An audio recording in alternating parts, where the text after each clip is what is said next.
পেছন দেখাচ্ছি।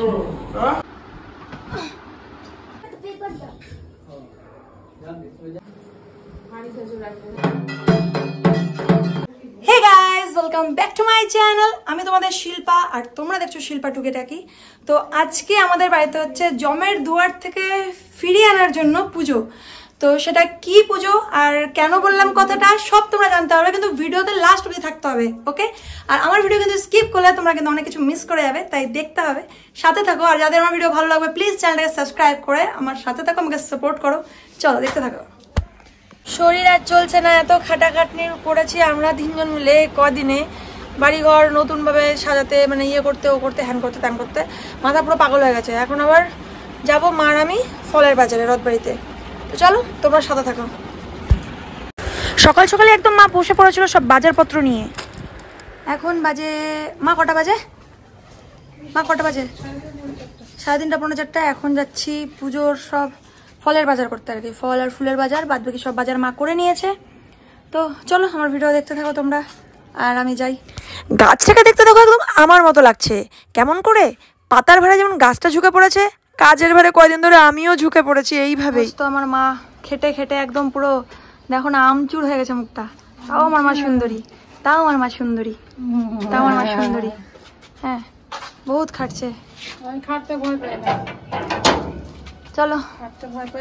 তারপরে মা আর আমি খটখটিয়া রোদের মধ্যে বাজারে ব্যাগ হাতে তুলে রওনা দিয়ে দিই রথবাড়ির উদ্দেশ্যে। কারণ রথবাড়িতে কিন্তু সব কিছু অ্যাভেলেবেল থাকে, ওখানে সব কিছুই ভালো তরতাজা একদম পাওয়া যায়। আর মঙ্গলবাড়ি বাজারেও পাওয়া যায়, কিন্তু মঙ্গলবাড়ি বাজারে সব রকম ফল ফুল সব কিছু অ্যাভেলেবেল থাকে না।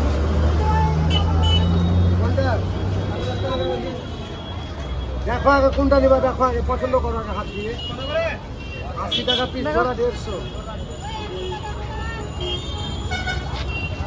রোদের ভয়ে কোথায় দাঁড়িয়েছি দেখো, এখানে দাঁড়িয়েছি রোদের ভয়ে।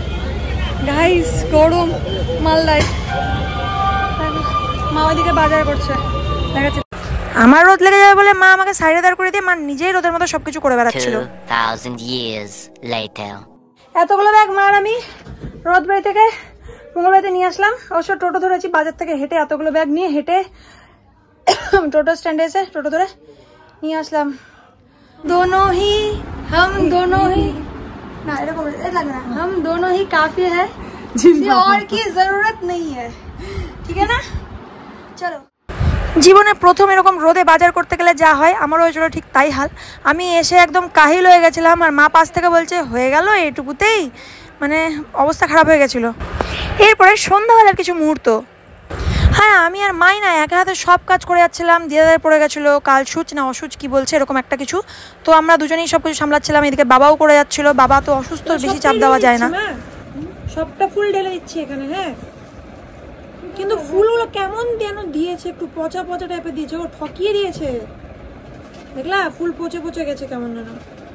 এই ফুল দিয়ে মালা কি করে সম্ভব?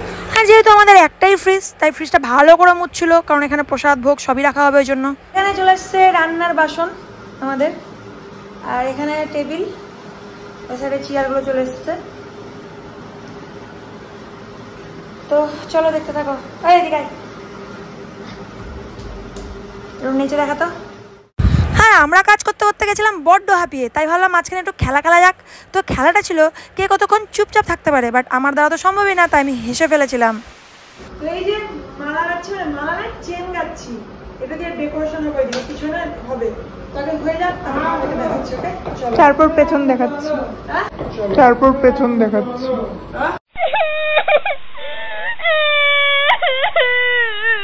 পরের দিন সকালবেলা হাই করে দে সবাইকে একটু, আর উনি মুখটা শুধু হাই কর, হাই কর। দুঃখ বেচারি, বেচারি যেতে পারছে না। বেচারি কি হয়েছে জানো, অসুস্থ পড়ে গেছে, আর তাই না এই বেচারি চলে এসছে, মানে একজনকে একজন চলে এসছে, এক লুলি যাচ্ছে না আর এক লুলি যাচ্ছে না, এই যে 3 লুলি, আমরা 3 লুলি, ভিখারির বাচ্চা লুলা যাচ্ছে, লুলা 3 লুলি, লুল্লা লুল্লা। আমরা রওনা দিয়েছি ঠাকুর আনার উদ্দেশ্যে। মোড়ের মাথায় গিয়ে টোটো ধরবো, তারপরে টোটোতে করে আনবো। প্রতিবার যেখানে প্রতিমা বানাতে দিই, এবার উনার কাছে প্রতিমা বানাতে দেওয়া হয়নি, কারণ উনি পারবেন না বলেছিলেন, তো আমরা নতুন জায়গাতে প্রতিমা বানাতে দিই। আর এই জায়গাটা হচ্ছে পালপাড়া, মঙ্গলবাড়ি পালপাড়া, আমাদের বাড়ির কাছে খুব কাছে। তো আমি বাবা আর দিয়া মিলে গেছিলাম। তো এবার যিনি প্রতিমা বানিয়েছেন তিনি কিন্তু শান্তিবাদী ক্লাবের দুর্গা প্রতিমাটাও বানিয়েছিলেন গত বছর।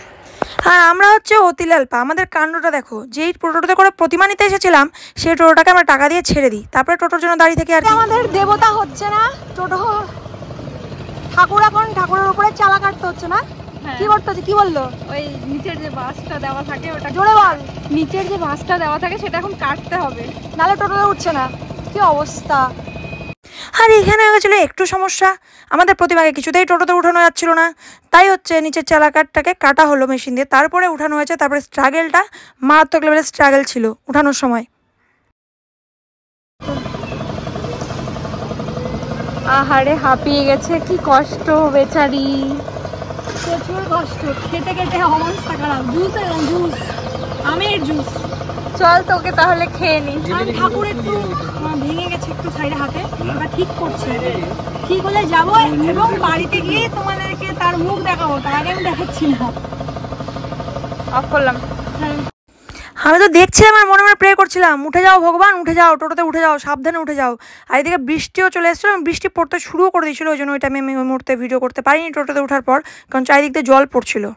আর বন্ধুগণ, তোমাদের কাছে আগেই ক্ষমা চাইছি, হয়তো ভিডিওতে অনেক জায়গায় আমার কথা একটু জড়িয়ে জড়িয়ে শুনতে হবে, কারণ কিছুক্ষণ আগে আমি উপোস ভাঙলাম আর কি, সকাল 9টার দিকে উপোস ভাঙলাম আর কি, কারণ আগের দিন রাত্রে পুরো নির্জলা ছিলাম, এবং শুধু শরবত আর সাবু খেয়ে রাত্রেটা কাটিয়েছি।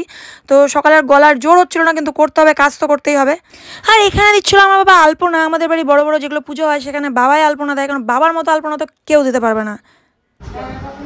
তো এখানে সব জোগাড় যন্ত্র চলছে এখন, তো তবা বার করছি, দাঁড়া।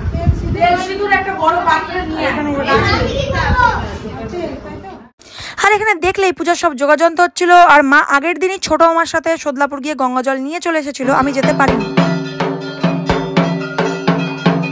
হ্যাঁ, আমি যেহেতু বটিতে ফল কাটতে পারি না, সেহেতু আমাকে সবাই হালকা পাতলা কাজে দিয়েছিল চন্দন বাটা, যেটা খুব ভালো লাগছিল বসে বসে চন্দন বাটতে।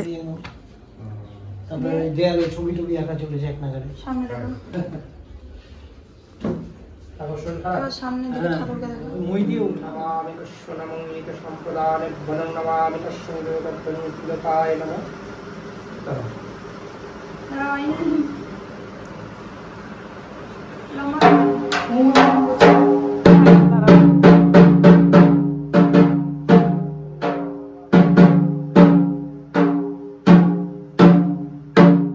থামনেলে দিয়েছি জমের দুয়ার থেকে ফেরার পুজো, মানে এই পুজোটা ছিল কিন্তু ভোলেনাথের পুজো। আর এটা আমার মা মানত করেছিল যে আমি যখন কোমায় ছিলাম, মা ভোলেনাথের কাছে বলেছিল আমাকে যদি কোমা থেকে ফিরিয়ে দেয়, আমাকে যদি বাঁচিয়ে তোলে, তাহলে মা বাড়িতে এরকম মূর্তি তুলে পুজো দেবে, আর যদি না ফেরাতে পারে তাহলে বাড়িতেও আর পুজো দেবে না। আর এখানে পুরোহিত মশাই আমার বাবার কপালে তিলক কাটছিল, আই থিঙ্ক তিলকই বলে এটাকে, আমার বেশি কিছু জানা নেই। আর পুরোহিত মশাই কিন্তু ভালো পুজো করে, আর এই পুরোহিত মশাই ছিল আমার বন্ধু, ও কিন্তু সত্যিই খুব ভালো পুজো করে।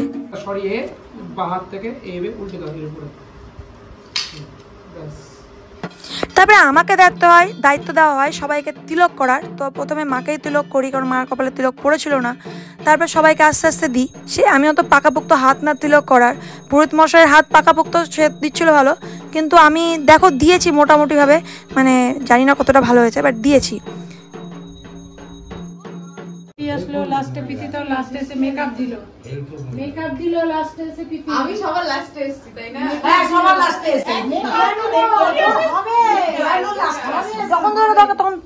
কি আর করবো, পূজা করতে করতে নিজের ভিডিও নিজে করেছি, কারণ 2 ক্যালেন্ডারকে দায়িত্ব দিয়েছিলাম আমার ভিডিও করার। ওরা দুজন শাড়ি পরে ফটোশ্যুট করতে চলে গেছিল 2 ঘন্টা আগের মুহূর্ত। এবার প্রথম থেকে আবার দেখাচ্ছি একটু, ওই জায়গাগুলো দেখাইনি আগে, কারণ তাহলে তোমরা বুঝে যেতে যে কী পুজো। তো যাই হোক, ভোলেনাথের পুজো। আর এখানে কিন্তু ভোলেনাথকে মা চুমাচ্ছিল, কারণ এই মাত্র ভোলেনাথকে আমরা নিয়ে ঢুকেছিলাম বাড়িতে। সবাই দাও উলুলু, সবাই একজন একজন করে উলুলু দিলে হয়, জোর সবাই লাগাও উলুলু করে।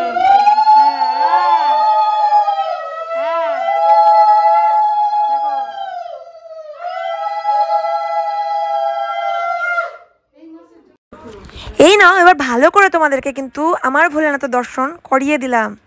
কেমন লাগছে দেখতে জানাবে, কারণ এইখানে কিন্তু প্রথম আমরা প্রতিমা বানাতে দিয়েছিলাম।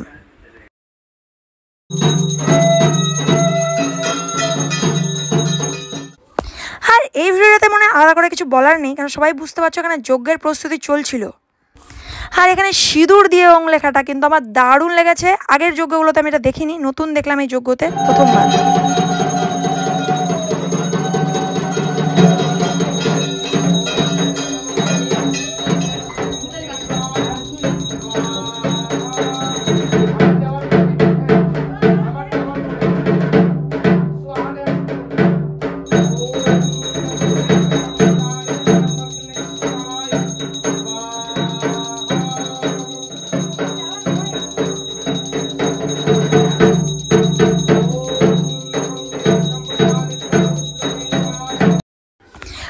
এই পুজোটা ছিল যেহেতু আমার জন্য, তাই সব কাজই প্রথমে আমার হাত দিয়ে করানো হচ্ছিল। পুজোর সব কিছুই আগে প্রথমে আমার হাত দিয়ে করানো হচ্ছিলো, তারপরে বাবা, তারপরে মা, তারপরে সবাই করতে পারছিল।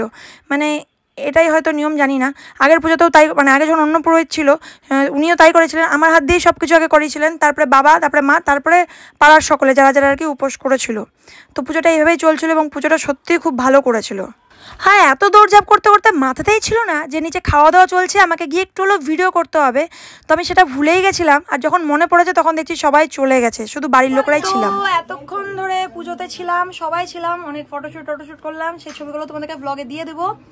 আর এখন হচ্ছে মানে এখন এন্ডিং হচ্ছে না কিছুই, এখন সব লোকজন আসবে প্রসাদ খেতে, খিচুড়ি ভোগ করা হয়েছে, তো সেটা সবাই আসবে, তো তখন আবার দেখাবো। এখনকার জন্য টাটা, মানে আমি এন্ডিংটা এখানেই করছি ভিডিওটা। তো তোমরা সাথে থাকো, পাশে থাকো আর সাপোর্ট করো আমাকে, আর আমার চ্যানেলটাকে সাবস্ক্রাইব করে দিও যদি আমার ভিডিও তোমাদের ভালো লাগে, আর পাশে থাকো, আর বন্ধু বান্ধবীদের, আত্মীয় স্বজনের মধ্যে শেয়ার করে দিও অনেক অনেক করে। ঠিক আছে, চলো টাটা, গুড নাইট।